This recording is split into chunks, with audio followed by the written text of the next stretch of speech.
Did you know there's a prize waiting in heaven for anyone who says yes to God their whole life? A young woman, barely more than a girl, said one single word that changed the entire world. That same word stayed with her always, all the way to the happiest day there ever was. Her name was Mary, and today you're going to discover exactly where that yes led her.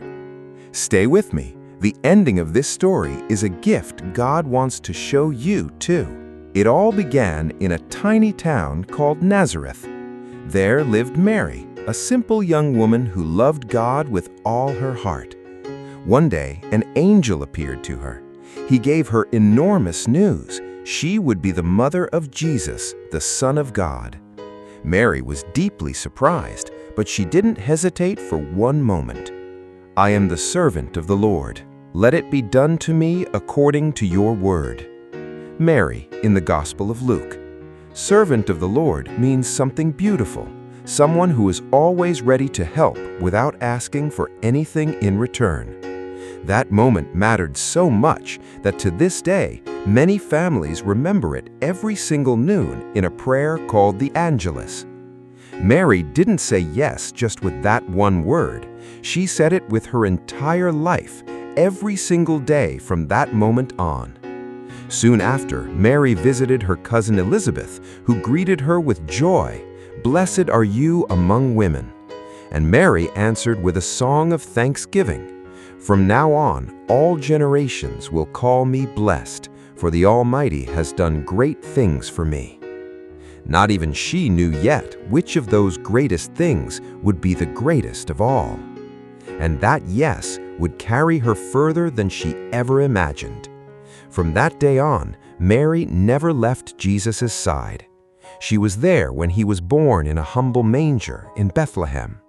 When Jesus was 12, he went missing at the temple. Mary and Joseph searched for him in anguish for 3 full days until they finally found him safe and well. She was there too as he grew, as he began to teach, as he healed the sick and worked miracles everywhere he went. She was even at a wedding in a town called Cana, and it was Mary who asked Jesus to help the newlyweds when the wine ran out, his very first public miracle.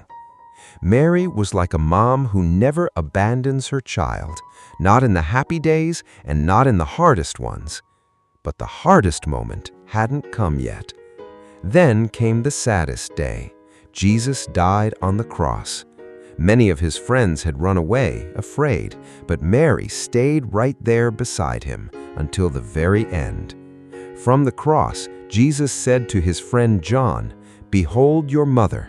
And to Mary, he said, "Woman, behold your son." Gospel of John.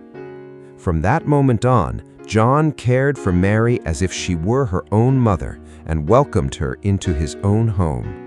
Even though her heart was completely broken with sorrow, Mary kept trust in God. Not even there did she stop saying yes. But Mary's story didn't end there. The most beautiful part was still ahead. But sorrow wasn't the end. Jesus rose from the dead, defeated death itself, and went up to heaven. Mary stayed on earth a while longer, praying together with the apostles and helping the very first Christian community. She was there too on the day the Holy Spirit came, filling them with strength and courage to speak about Jesus without fear. She could no longer see Jesus with her own eyes, but she trusted completely that he was alive and that he loved her. And one day, Mary's own story was about to get the happiest ending of all. When her life on earth came to an end, God chose to do something unique in all history for Mary. He took her to heaven, body and soul together forever. We call this the Assumption of Mary. Jesus rose to heaven by his own power because he is God. Mary, on the other hand, had no power like that of her own. It was God who lifted her up and carried her with him as a gift because she had always trusted him. We can picture her entering heaven like a mom finally arriving home after a very long journey, welcomed with overwhelming joy by the angels and all the saints. God made her queen of heaven and earth, not because she wanted to rule over anyone, but because she was the most humble and faithful servant of all. And this teaches us something important. God didn't create just your soul. He also created your body, and He loves it. That's why one day He wants to bring us to heaven whole, body and soul together, just like Mary. She's the first to receive that complete gift to show us what's waiting for us too.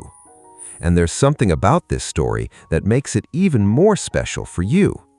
Mary carried Jesus inside her own body like a small living home.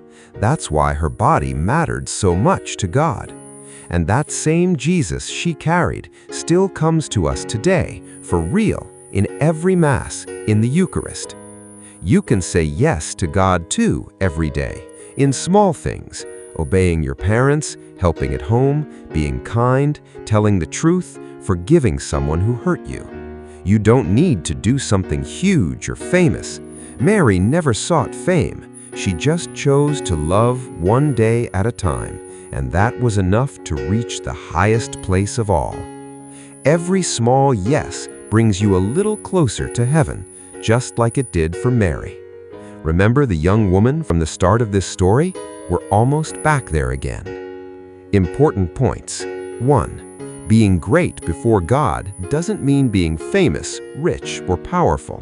Mary was great because she trusted, obeyed, and loved, even when it was hard. She herself said it, "The Lord has looked upon the humility of His servant." 2. The same Eucharist that stayed with Mary her whole life is waiting for you today, in every Mass, in the nearest tabernacle to your home. It's still Jesus Himself, real, present. Remember the young woman from the beginning? The story ends exactly where it started. Stay for the last 30 seconds. Remember that young woman who said one single word so long ago in a tiny town called Nazareth? That was Mary, and that word was yes. She said it at the very beginning, and she kept saying it her whole life, all the way to the end, in Bethlehem, beside the cross, and in every ordinary day in between. That's why God carried her whole, body and soul, to heaven, the prize waiting for anyone who trusts Him to the very end. And that same heaven is waiting for you too. If this story helped you say yes a little more, share it. And if you want more stories that make faith come alive, we'll be waiting for you at Superhero of Faith Stories.